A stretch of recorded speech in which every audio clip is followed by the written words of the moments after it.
Pour répondre à votre question, comment l'achat innovant peut-il être un facteur de développement des PME dans la commande publique? Je dirais la situation aujourd'hui vécue est un petit peu difficile. Il est très difficile dans la réalité pour une PME d'arriver à placer ces innovations dans la commande publique, mais tout un tas de nouvelles démarches et propositions sont en train d'arriver qui devraient nous permettre d'améliorer cela.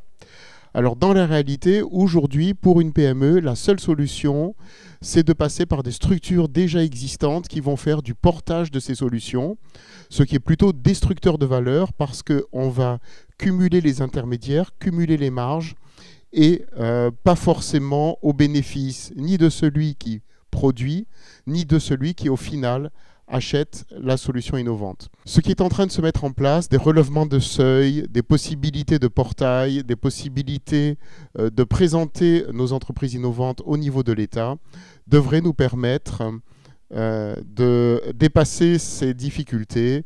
Et demain, nous l'espérons, qu'il sera possible pour les sociétés innovantes de travailler avec la commande publique. Ceci est très important parce qu'aujourd'hui en France, le soutien aux entreprises innovantes est très bien fait par les CIR, C2I et ainsi de suite, mais pas le soutien à l'innovation.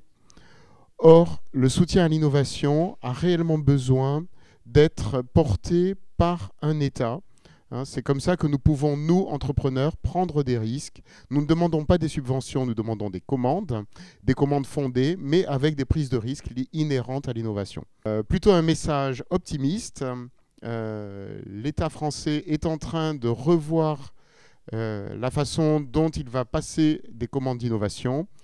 Et nous travaillons au sein du comité Richelieu sur des guides d'achat d'innovation qui permettront de faciliter pour les PME et pour l'État cette nouvelle mise en relation.